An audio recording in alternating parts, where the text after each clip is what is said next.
Hello, my name is Dafan Hassan from Great British Magazine, which is a digital magazine that covers everything an international student needs to know from living to studying in the UK.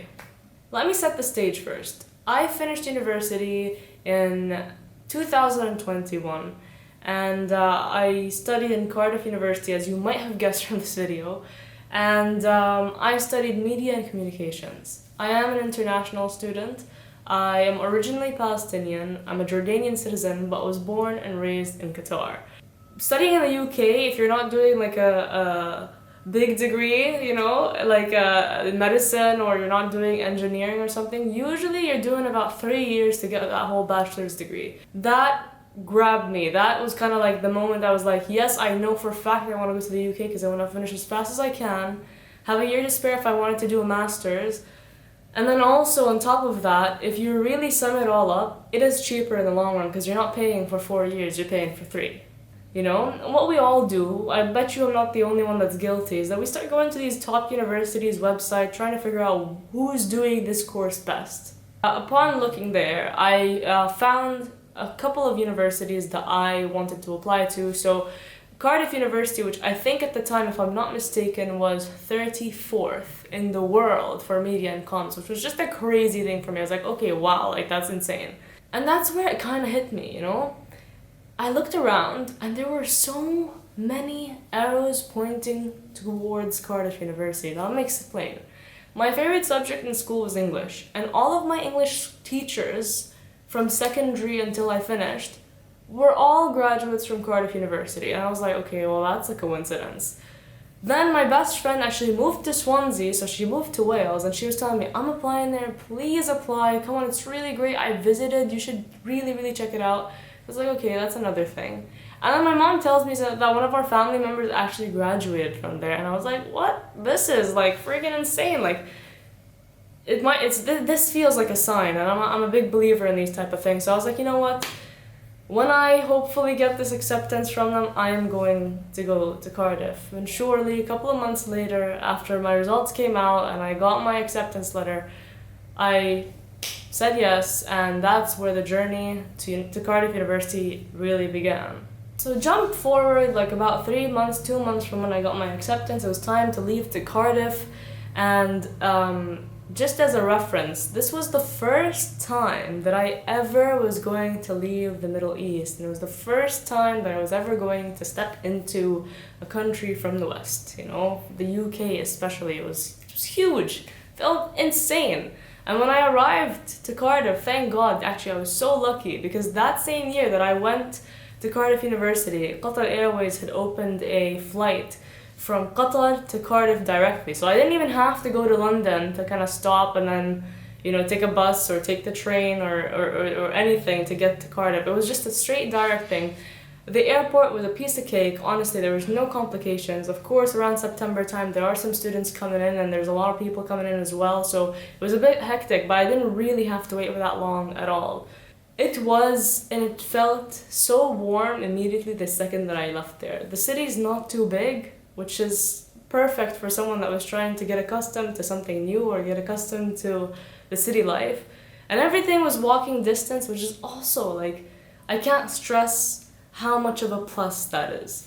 Cardiff is literally a city where you don't really need a car. You can literally walk anywhere. Especially from my accommodation, which is Bridge Street Exchange, which is a private accommodation right in the center of the city center. Everything was about a 15-minute maximum walk away from me, so it was grand. So since I was a media and comms student, I was part of the School of Journalism, also known as JOMEC.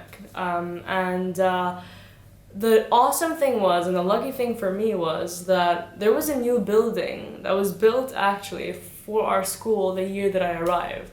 And it's super modern looking, super, super, super futuristic, and it was right by the BBC Wales building. And it's crazy because they were also having talks about working with them to kind of integrate students within the BBC, which is a great opportunity if you're going to be looking into broadcast journalism or just journalism in general, and also just getting some experience off the bat with such accessibility. So I mentioned I was in a private accommodation. There's a reason for that. If you're a GeoMech student or you're going to be studying anything relating to journalism, the residences from the uni themselves are relatively far away from the GeoMech building, the new one, which is, by the way, right opposite Cardiff Central Station, which is great because you can take the train from the Cathays station to Central to get right to the building. But you're either gonna have to take the train or either have a really, really long walk to get there, or you take the bus to get to the building. So I recommend that you kind of find something that's within the city center, because that's gonna be your best bet to get from your accommodation to your building or to GeoMech as fast as you can, and without having to wake up earlier than you would like. So that's one thing that I feel like Cardiff University probably didn't think through so much when they thought about putting this GeoMech building right by Cardiff Central and by the BBC. So you get the pros of having the BBC right next to you, and you have the pros of being able to go to shops and stores right around the city center when you finished uni. But it's annoying to get home, especially if you have later classes, and especially if you have two classes that aren't right after each other. It can be really, really annoying. So keep a note of that if you're gonna be applying to GeoMech, because you don't want that commute, honestly. I would not want it for sure, and I didn't have it, and I just stayed in the same accommodation actually the full 3 years. But honestly, despite it being this really futuristic building, there was some things about it that I really didn't get. So the library, which is technically, when you think of a library, you're kind of okay, this is where I'm gonna probably come and study. It was in the middle of the whole floor, which was between offices and seminar rooms, and it was such a mess. I never felt the need to go to this library and work, because it was just so crowded all the time, because there was plenty of students that were just crowded up waiting for their seminars, classes to open, or even to go to some of the lecture theaters on the first floor. The method of teaching and learning in GeoMech was actually quite independent. I had a lot of people, a lot of my friends were complaining very much about the way that we were being taught, because there wasn't enough input or direct input towards us, the students. And when you kind of go to university for the first time, it's kind of daunting when you have no idea what you should be doing or what's expected of you. The main format was really, you go to a lecture for about 2 hours, and then either the same day or a couple of days after, you go to a seminar, which is where they've split up the whole lecture theater in groups of 15, and you talk about what has happened in the lecture or what you understood. And it's kind of to gather perspectives from what other people understood, which was really helpful. My favorite part of university and learning was definitely the seminars, because there was some form of interaction. Lectures, honestly, were very boring. Especially 2-hour lectures. They're just and you get a 5-minute break in between, but honestly that 5 minutes feels like a minute. It didn't feel like anything. During your seminars, sometimes you can get your seminar leaders to check a plan that you've done. Sometimes they refuse because they think that it's unfair. So my batch didn't have a lot of international students. But regardless of that, I made some really good friends, some of them international, some of them local students. Studying with British students was definitely different than what I was used to, because here in Qatar, most students that you find a lot of local students that are Qatari students, but you also find a lot of expats, so a lot of third culture kids. And it's really easy to relate to in that way. But when I was in the UK and I was trying to kind of fit in and get my groove going, it was kind of difficult, because there's a lot of things that I don't personally identify with when it comes to British culture. So going out, getting drunk and partying is not really something that I do. So it's quite hard to fit in at the very beginning, because for a British student, that's something that's super normal and something that's really what starts that, making connections between the other students as well. Oh, are you going to this event? Oh, I'm going too. Let's go together.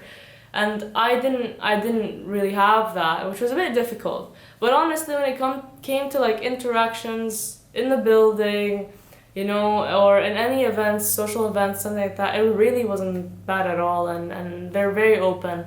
And I think it was so cool kind of having that two perspectives. Cardiff as a city, I literally love with all of my heart.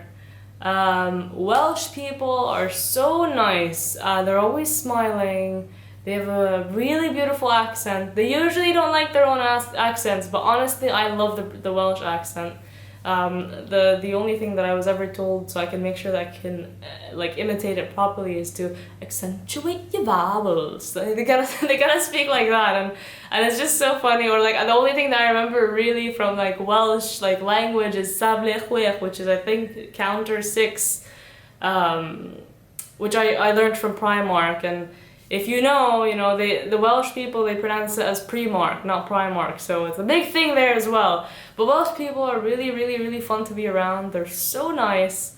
And something you should definitely try out that I absolutely love, and you should go specifically to the Cardiff Market, which is also the heart of the city centre. And go to this little Welsh cake shop in the middle of the whole market, and have yourself a chocolate Welsh cake, like a chocolate chip Welsh cake. It is literally the best thing you'll have. Like, it's so good. Like, I even used to take some home with me when I traveled back. The entertainment in the city is amazing. So you could go bowling, you could go ride on the ferry in Cardiff Bay, you could ride on a Ferris wheel in Cardiff Bay, you could play bowling either in the city centre or also Cardiff Bay, you could go to the mini golf. Adventure mini golf in St. David's at at one of the car park floors. Honestly, that was my go-to. The cinema was also, if you live in the city centre in a private accommodation, the cinema is so close to you. And if you go to Cineworld, they used to give a student discount where like each ticket was £2.70. So my friends and I would be there like at least once or twice a week because it was so cheap. Like, so dang cheap. So to sum it all up, I would give my experience in Cardiff University a solid 10 out of 10. But the thing is that I wouldn't give 10 out of 10 for every aspect of being in Cardiff. So the actual course in the university, I'd probably give a 5, super average. And they weren't that hands-on as I would like. For the city, for Cardiff, and its people and its culture, I would give definitely an 8, if not a 9. And last but not least, the people that I met in Cardiff, both international and local students, I give a solid 10 out of 10. So I feel like I was able to make the most out of the experience that I had. And at the end of the day, I give you my honest opinion about Cardiff University and what it's like. But it's really about what you make with that, It's what you make with the resources that are available to you, and what you make with the people that are available to you, and what you do in the time that makes you happy, that makes you feel fulfilled. I hope this video has helped you out. Please subscribe for more useful information about studying in the UK, and hit that notification bell.